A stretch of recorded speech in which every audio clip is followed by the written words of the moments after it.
Good morning, Honorable Abdon Siasari. Good morning, Bernard. I suspect Good morning to your listeners as well. I suspect you are the first female to head the Public Accounts Committee, so congratulations are in order. Thank you. Wonderful. Let's come to the budget. As you start listening to your colleague Atu Forson, what were your main reactions as a former finance deputy and minister of state listening to him? What were your main, maybe top 2 or 3 reactions to the budget? Okay. Thank you very much, Bernard. Bernard, in the first days, I had certain expectations, and one, for them to deliver on their word as to the taxes that they were going to abolish, and 2, to also make sure that the outstanding infrastructure projects are well funded, or there's a plan to complete these projects, because it's public finance, public funds that we have invested in these projects.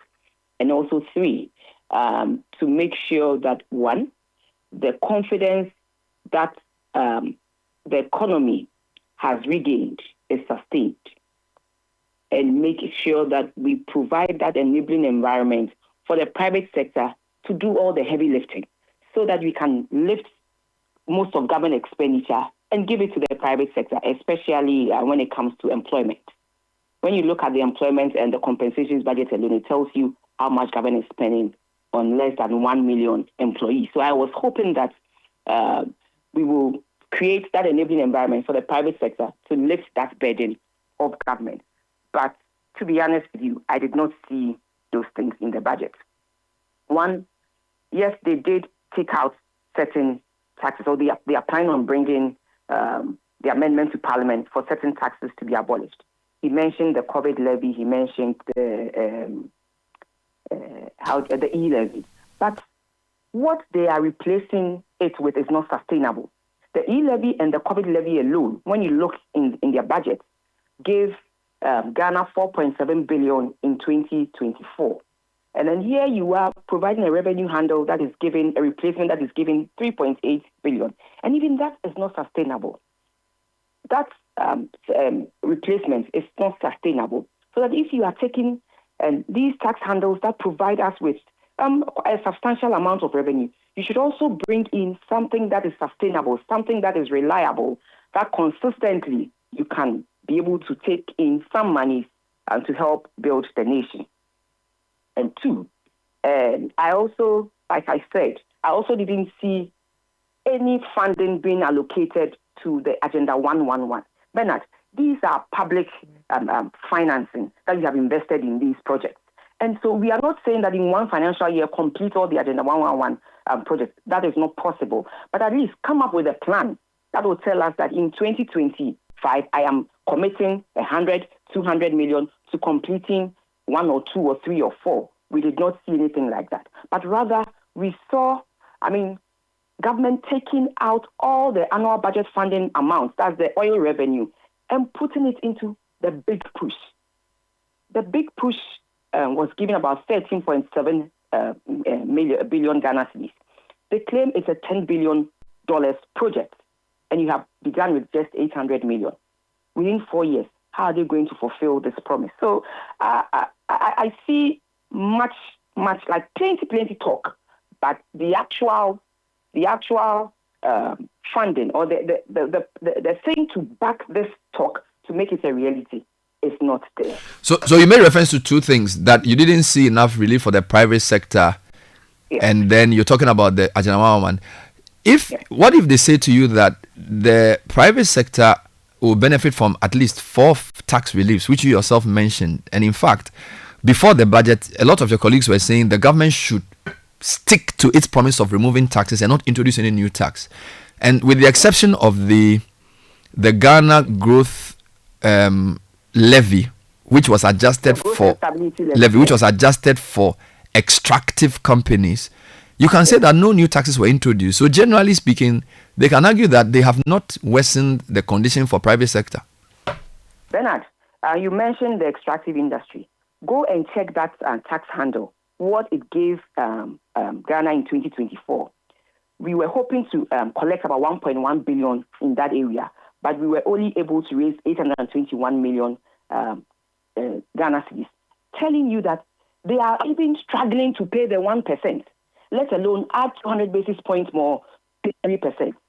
They are struggling to pay the 1%. So that if you increase it to 3%, you are for them. So you cannot say that, and they haven't introduced it. And Bernard, also with the same growth and sustainability levy, the sunset clause was that it was going to end in 2025, but now it's been extended to 2028. So no one can tell us that they did not introduce any new taxes. What we are saying is that, look here, you want to cut or reduce expenditure drastically. Let the private sector help you. And in letting the private sector help you, put in incentives that will help them to come on board so that they will do the heavy lifting. And government, based on the revenues that they raise, they can live within their means. Now we have financing of about 56 billion Ghana cedis. If you had pushed some of the benefits to the private sector, clearly government would have, reduce expenditure drastically in the long term or in the medium term. But we did not see anything like that. So all we are saying is that we have invested so much in infrastructure. Let us not waste it. Well, they said that they were going to cut some. I was happy when they said they were going to partner the private sector to have this thing done, do a PPP. But there was no mention of that in the budget. So clearly, it's just mere talk, because the policy to back the talk is absent. I was happy when they said they were going to partner the private sector, but we haven't seen anything like that in the budget. And the budget is the policy statement of this government for 2025. The other thing I heard the Minister of Finance say was that the tax refund account would be recalibrated, and that the savings made there would be enough to offset the lost revenue from the tax cuts. And that is what I just mentioned to you, that is 3.8 billion Ghana cedis. The lost revenue from the budget that was presented yesterday, the actual figures that we got for COVID-19 levy and e-levy is 4.7 billion Ghana cedis. You go to Appendix 2C, you see it there. 4.7 billion Ghana cedis. So that if you tell us that you have raised in 3.8 million, what happens to almost $1 billion? So there's a shortfall. And no, but the COVID hasn't gone yet. The COVID hasn't gone yet because on the COVID, because the COVID is part of the VAT, he's saying that for the VAT, they would need a team to recalibrate the whole VAT, after which the COVID 1% will go. So the money will still be coming. But eventually, it will happen. What I'm saying is that let's get a more sustainable way of replacing these taxes. That's all I'm saying. So that in the end, you don't create a huge gap and then increase your deficit. Because we are all concerned. This is our nation. And we have to make sure we all help to put things right. So what I'm saying is that let us get a sustainable revenue handle. So that consistently, you know that as I am taking this off, I am replacing it with this or that. And I also saw that they want to use efficient tax administrative measures to also increase revenue. That is a good idea, but I hope it will not be mere talk, that we will put our feet to the ground and make sure it happens, and rake in all the informal sector people who are making so much money but are not on the tax net. With this one, I hope and pray that we all join hands and make sure this happens, because there's a lot out there that we can bring on board to make sure we close that gap without necessarily introducing new taxes or extending taxes that should be taken off. Now, I'm sure you will commend the uncapping of the GET fund and the other earmark funds like the health insurance fund, or would you support that as a good idea to free up more money to finance free SHS and also health infrastructure? Bernard, when I always say that it's because maybe we haven't explained very well what we use the capped revenue for. The capped revenue, which is also part of public funds, is put in the consolidated fund and then used to also fund other equally important things. consistently, we use the CAP revenue to support goods and services of the government. We also use some of the part of the CAP revenue to pay for compensation. So it's not like we cap it and then we don't know what we use it for. We put it back in the consolidated fund and then use it for other equally important things. So it's neither here nor there. All we are saying is that whatever monies that are given to them, if they use it efficiently, they will see results. And and government cannot also say that the uncapped get fund is what they are going to use to fund free SHS, because when you look at the Get Fund Act, it does not. It's more of infrastructure, and free SHS is more of goods and services, because you need to pay for books, you need to pay for food. So it's more of consumption. Such that if you tell us that you are uncapping Get Fund and you are going to use that Get Fund money to pay for free SHS, it's neither here nor there. Okay. We were using oil revenue to pay, but when you look at the 2025 budget, every expenditure that we made with oil revenue in 2024 has been taken off, and all the oil revenue have been channeled into the big push. Meanwhile, we don't know exactly what the big push involves. Okay. All the oil revenue coming to the 2025, coming to us in 2025, have been put under the oil revenue, the big push. But we don't know exactly what the big push is and what it entails. Let me. You've raised a number of questions, and I think it's important for me to bring your colleague, who is going to take over from your former position, because you were deputy minister before you became minister of state. He has been vetted. I suspect he's been approved, and I'm sure he's yet to be sworn in, but he can speak nonetheless. So if you can stay on there, let me talk to Honorable Thomas Ampem-Nyakun, who is the MP for Esojaman and the incoming Deputy Minister of Finance. Honorable, thanks for joining us. Good morning. Good morning. Wonderful. Before I come to my substantive questions, your opposite number raised a number of points, and I'll summarize it this way. She says, number one, whilst the tax reliefs may be good, she doesn't see any new measures that will offset the lost revenue. And she says that if you look at the amount of money you will lose in those tax reliefs of about 4-point-something billion, from the budget she had, she thinks there will still be some outstanding 1 billion that you have to find. That's her first point. Her second point has to do with private sector, that the growth levy that you have increased and changed the sunset clause for the extractives is not good, because that's where most of your revenue is coming from. So why are you taxing those guys? So those are my first two questions. What's your reaction to those points? Thank you. And let me say a very good morning to my dear friend and fellow Presbyterian, Abena Asare. I have heard her struggling to condemn a budget that has been widely accepted by Ghanaians. Oh, yes, you are trying to criticize it. But you see, if Ghanaians watched your demeanor in the chamber and everything, they knew that you were shocked that, hey, could somebody bring such a wonderful budget in Ghana today? And I was, the whole time I was looking at you, and I saw how you admired your own friend Atoforsen for the wonderful ideas you brought out. But Bernard, it is true that we are delivering on our promises. President Mahama made a number of promises, including the removal of these taxes. And so far, he hasn't disappointed Ghanaians. He has committed to remove them. The taxes that we have removed, in fact, if you look at the yield of the betting tax and then the e-levy, it comes to about 2 billion. We have said that we are making up this difference with the reduction in the tax refund that has been abused over the years. And this is a very important point that we have made, that we looked at the utilization of the tax refund account, funds from the tax refund account over the last 8 years. And on average, it is only 43% of the amount accrued that go into the actual reason for that account. That goes into tax refund.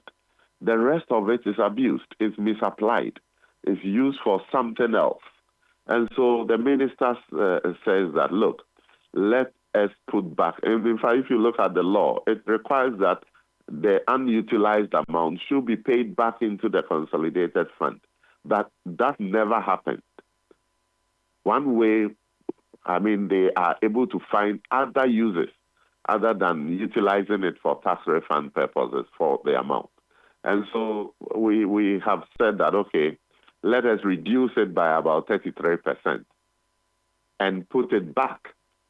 That will increase the amount net of the tax refund available for us to use for other things. So that is giving us a quantum 3.8 billion cedis. And that can be, that can clear the amount that we are losing from the removal of these taxes. I heard Abner suggesting that that is not enough. Look, that is not the only way that we are trying to make up for the revenue shortfall, even though that 3.8 is more than the 2 billion that we are losing from these two taxes. Apart from that, you will realize that GMPC, we have also reduced the 30% that goes to them to 15%. That is also going to free some money for us to use for other things. And Bernard, we are not limiting these actions to only these two institutions. We are sending a very strong signal to all government agencies that, look at your main objective, what you are to do. If we realize that you have too much money and so you are veering off, doing other things other than your core mandate, we will look at your laws again and see what can be done about it to bring back the money in the center for us to use it to use it optimally.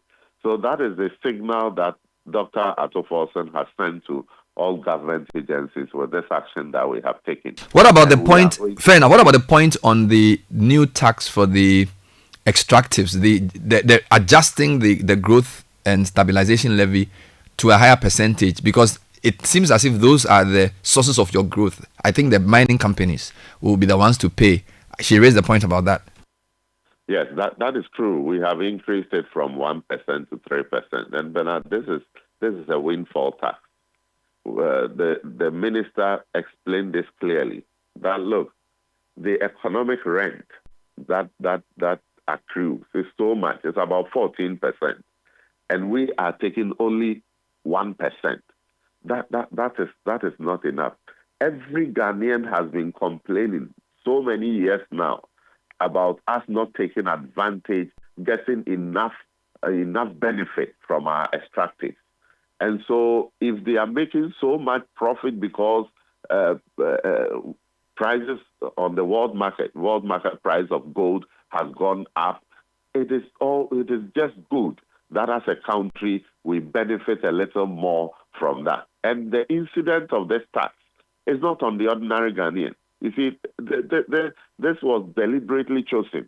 The incidence of the tax is on the mining companies, the big mining companies. So, and then you see, even subsequent to that, we have removed the 1.5% withholding tax on the one that affects the small SMEs, the small mining companies. We have removed that. So this is an opportunity for the country to make a little more from the huge profits that the mining companies are making. And I think a day or two to the presentation of the budget, the minister met with those mining companies, explained to them and appealed to them.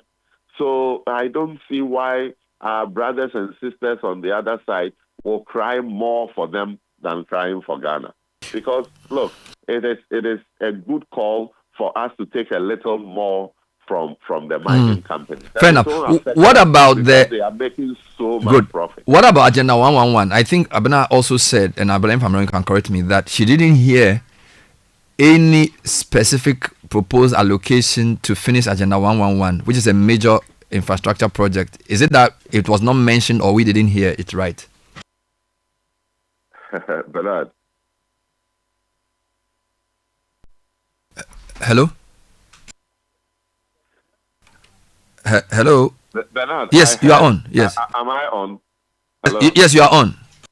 I heard Abner saying that, if they are not asking us to finish all, if we could have at least programmed to finish 2 or 3. I mean, is it Abner of the MPP, deputy to Kenoforiata, deputy to Amin Anta, who is speaking like this? Did they know that they could have finished a few instead of starting over 111 projects scattered all over the length and breadth of this country with little resources? Did they know that would have been the best approach to go? You have started over 100 hospitals. Some are at foundation levels. Some are at lentils. That they are at different levels of construction. You know you could have used that money that you spread thinly to complete a number of them and make them functional. You didn't do it. And now you are asking us that at least we could have finished a few and make them functional for the people. I mean, what kind of double standard is this? Look, the approach of Dr. Atto-Forson in the presentation of this budget, if you followed clearly, was to leave sector details to sector ministers to come and talk about. That is why he was able to present the budget in a very short time, in about an hour and a half or so. That is the approach. So the details as to how many roads will be constructed this year, how many hospitals will be constructed, how many boreholes will be done, and all those details will be given by the various sector ministers. That is my first answer to the question. Okay. Secondly, go. Okay. I also heard her talking about taking ABFA money and all that. It is true. We have sat down and have realized that the way the ABFA is distributed, the oil fund, so the oil money is distributed, is not making us have an impactful investment with that money. And so we are consolidating it, and we are dedicating it not for goods and services. We are dedicating all the oil money for infrastructure. And that is what has been consolidated. And I mean, part of it is what the 13.85 billion that is going into the big push. In due course, you will get to know all the projects that are going to be funded under the big push. So all these details will be given to you. And so, Abner, don't worry at all. You will see that all these things will be provided to you. So Abner, any more concerns about the budget? I asked you for your top 2, and you gave me 3. But beyond those, would you say that the budget captures the expectations of the people, and can it bring the development we want? Yeah, Bernard, let me just speak to this before I answer your question. But the truth is that the devil is in the detail. Go into the appendices. It is not the minister, a sector minister coming to say A, B, C, or D. When you look in the appendices, you know how government intends to run the economy for 2025. And there is no way that you will find even 1 cedi or 2 cedi for the Agenda 111. We did not want to waste a pandemic. And Bernard, let me correct this notion. We did not begin 111 hospitals in one day. We looked at things. Some, we realized they were very, very important because a whole district never had any hospital.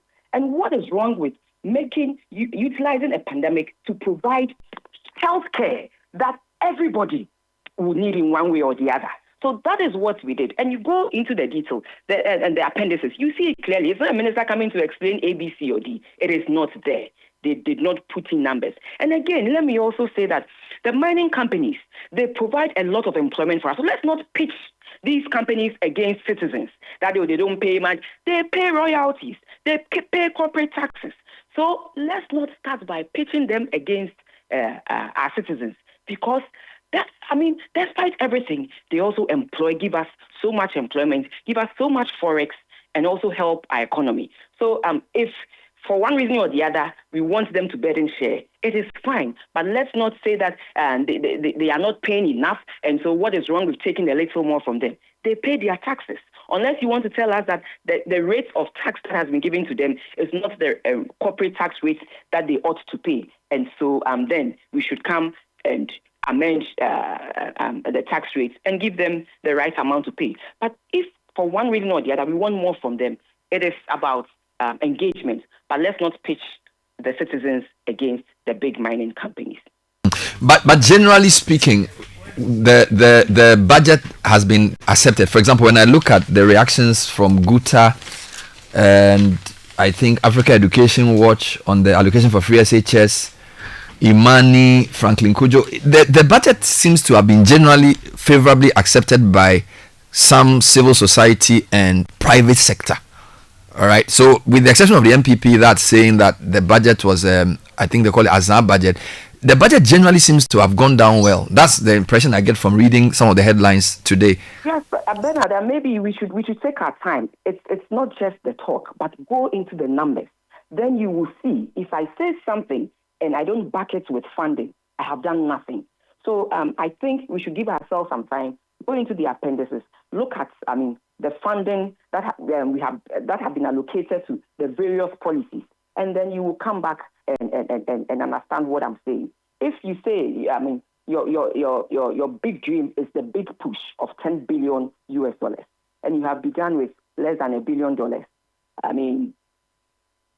what do you hope to achieve, or what do you intend to achieve? So within the 4 years, you may never be able to put in the 10 billion you promised Ghanaians in your manifesto. So the devil is in the detail. Let's look at the numbers and let's use the numbers to analyze that. Truly, the government says this. Yes, there's enough funding to back what he's saying. Government says he's removing this. Yes, there's the appendices tells us that yes, it's been removed. It's been this. It's been that. Let's also look at the numbers because it's not just talk. Finally, the minister made a lot of comments about cutting wasteful expenditures, and on page 36, he spoke on selected expenditure items like Ghana Cares, U-Start, and 1D1F will be eliminated.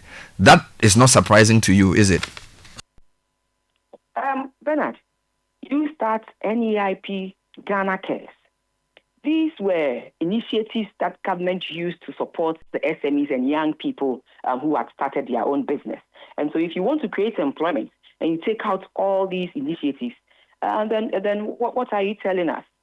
Rather than putting money in some big push that we don't really have the details, why don't you support the young people? Why don't you support the SMEs through the U-Start, the Ghana Cares, and the NEIP? But rather you have chosen to take away all these things. Yet you want to create employment. You want to provide employment for the youth. How do you do that? So like I said earlier, that the numbers will tell the story. It's not just you opening your mouth and speaking, but the numbers that you have in the appendices to back what you are saying should tell the story. And all these 3 initiatives have been taken off because there's no funding for them. Let me take Mr. Nyakwampim's reaction to this point before I come to a substantive question. So, in removing Ghana Cares, U-Start, and these projects, aren't you compromising the youth employment? Before I come to that, I want to assure Abena that what I said did not mean that we were saying that the extractive industries are not paying anything. I made mention of the economic rent. It has gone up, and government wants to rake in a little more from that, and that is all about it. Now, we have decided that a number of programs that were being done by the previous government are not giving us the impact that we need, and so we are realigning. For instance, development authorities. We don't see why we will have those authorities doing the same things that district assemblies are doing, and then just spending on them. So we have collapsed all of them. All their projects will be given to the various assemblies because their projects are in the districts anyway, and they do the same things that the assemblies do. The assemblies can better perform those functions than development authorities. So we have collapsed all of them.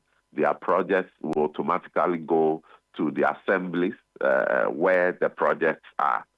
And to make sure that the assemblies get the funding to continue those projects, we are making sure that not less than 80% of DACF is transferred directly to the district assemblies. If I tell you the number of projects that have been awarded at the center and paid from the DACF, you'll be surprised. So much. And so at the end of the day, on average, less than 50% of DACF is transferred to the district assemblies. How would you buy drip equipment, grader, tipper trucks, and others for an assembly like Ayawaso West Walker, for an assembly like the one at Nima Mamobi Judge's place, was in Ayawaso North? They tell you that, if you had allowed them, they would have used the money for something else rather than buying a grader, because that is not their priority. But some way, somehow, we decided that we will buy this for all of them and impose it on them. This is not the best use of it. So we want to deepen fiscal decentralization by ensuring that 80% or more, our statement is that not less than 80% of the funds are transferred to them so that they will be able to decide what they want to use it for. And they will use part to complete all the development authority projects that are at different stages of construction. Okay. In addition to that, Abna was, we are trying to create jobs for the youth. We have allocated 300 million cedis for the National Apprenticeship Program. We have that. So even though the youth start and all that we don't see clearly how it was being implemented, have been removed. We have replaced them with other programs that we believe will give maximum impact. So Abuna shouldn't worry at all. We are trying to manage the situation so that we don't, growth does not suffer a lot, because we are cutting expenditure. That will come at a cost, but we must direct the little amount we have so that we can spare growth. Okay. That is what this budget is. Finally, can you clarify what Minister Forson said about 10% withholding tax on winnings from lottery, which he referred to as the betting tax? It's led to some confusion, because we know that the betting tax is different from the withholding. Before elections, we went around campaigning to Ghanaians, especially young people, that the tax on the winnings of betting will be removed. And the Ghanaian youth were so excited about it. And they embraced this idea. Subsequent to President Mahama winning, he has committed to removing it. During the vetting of Dr. Atto-Forson and even my vetting, we reiterated that all those taxes will be removed. And true to our words, we have announced that the betting tax will go. We have also explained that the betting tax is in two forms. There is one on the companies, on their gross gaming revenue. That is 20%. That one stays. But the one to those who stake, win, and 10% is deducted, will be removed. So that if you win a bet, you get your full amount. That is what was announced, that it has been removed. I'm not too sure what Dr. Amin Anta was referring to, and I heard Abna was standing by him,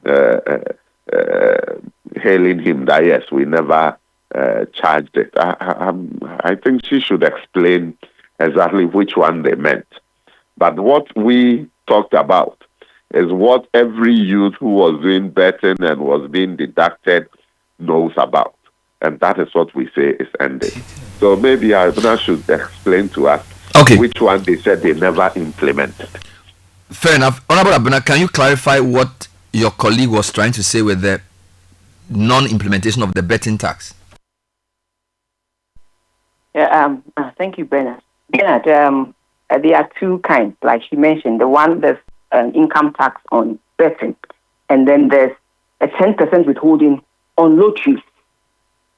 So the minister said they are going to remove the withholding tax on lotteries, aka betting. But that one, the 10% withholding tax on lotteries, when we passed that bill, NLA wrote to us saying that they are now trying to get the illegal lotto operators out of the system, such that if we should put a withholding tax on winnings on lotteries, people wouldn't, they wouldn't leave those banker to banker and all those other not appropriate lottery, whatever, and we will sort of destroy all the work they have done to get people on board to rather work with national lotteries and not the banker to banker and the other people. So then the minister wrote to GRA asking them to meet and have a discussion because we received the petition. So that was what he meant by saying that we did not implement that one. And the Minister of Finance, the Prime Minister of Finance mentioned that we are going to abolish the 10% withholding tax on lotteries, aka betting. So that was what he meant. Unless they bring the actual bill to Parliament for us to see the wording. But from what the minister said, the betting tax hasn't been removed. It is the withholding tax on lotteries. The withholding tax on lotteries is different from the income tax on betting. Check the Income Tax Act. It is different. So that was what Minister Amin meant by saying that we never collected the withholding tax on lotteries because we received a petition from MLA. Fair enough. Amin also said in a Facebook post that there was the emission tax. We want to see the wording, the amendment that they will bring to Parliament. Good. And in Parliament, if truly it is the betting tax they want to abolish, we will help them with the wording and make sure we do that. Very good. Now, from what the minister said yesterday, he said the withholding tax on lotteries, aka betting. Okay. And I just wanted your final comments, each of you, then we close. I want to assure Abena that the one we are removing is the popular betting tax. The details will come to the floor and they will see it. And so that is what we are removing. The one that we spoke about prior to elections, and then the one that we have consistently talked about. Bernard, I want you to let Abena and all our friends on the other side know that we are committed to fix the mess that they have created. It is surprising the quantum of arrears and all that they have left. In fact, if you look at, is Abena saying something? No, go ahead. You are the only person on the line. Go ahead. 0.7 GDP growth. Yeah, I'm saying that you say we call the mess, and I'm saying the mess is 5.7%. Oh, of course. You know that the 5.7 GDP growth that we recorded last year is mainly driven by a 19.1% growth in mining, mainly Galamsey. When we say that, you don't want to hear it, but that is the truth. That is the truth, and it is also on the back of huge arrears. It is on the back of a very huge arrears. We have estimated a modest 4.4 growth that is consistent to the average over the years. Oh, Abena, do you want to finish before I come in? I can allow you to finish before I come in. Abena, I was going to give you the last word if Thomas was done. So if you can just relax. I can allow her to finish because so you will finish. Having a good conversation. Yeah, I for some reason it's our line as well. So Abena, if you are making a point, then let's hear you now. No, I think I've made my point that 5.7 growth rate. Clearly, the numbers can tell that it's more from the services sector. So if you say it's 90% growth rate from the mining sector, now mining is all about Galamsey and not, any other type of mining. Is that what you are saying? That it's only Galamsey that is growing this economy? How about the big and extractive industries that are also mining? Please, let's stick to the facts. And that's all I'm saying. That a 5% growth, whether it's by this or that, clearly we witnessed that and we have seen that and we've been confirmed by the Ghana Fiscal Service.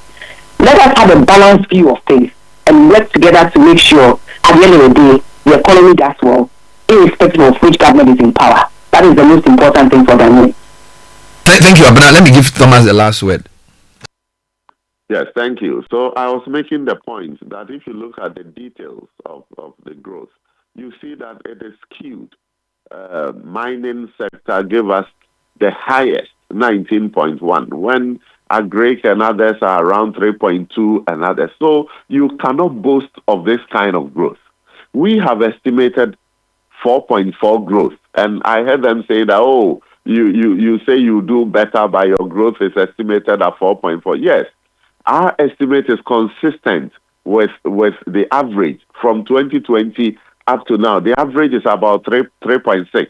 We have estimated 4.4 growth. It is because we have seen what is happening, and we have to have a very practical projection. That is why you see this. And your growth is also on the back of huge arrears that we have to clear. And Bernard, 2017, read the State of the Nation, the budget statement presented by them, she and her boss, Honorable Ken Oforiatta. They lamented that we left arrears of 7 billion. Today, they have left arrears of 67.5 billion.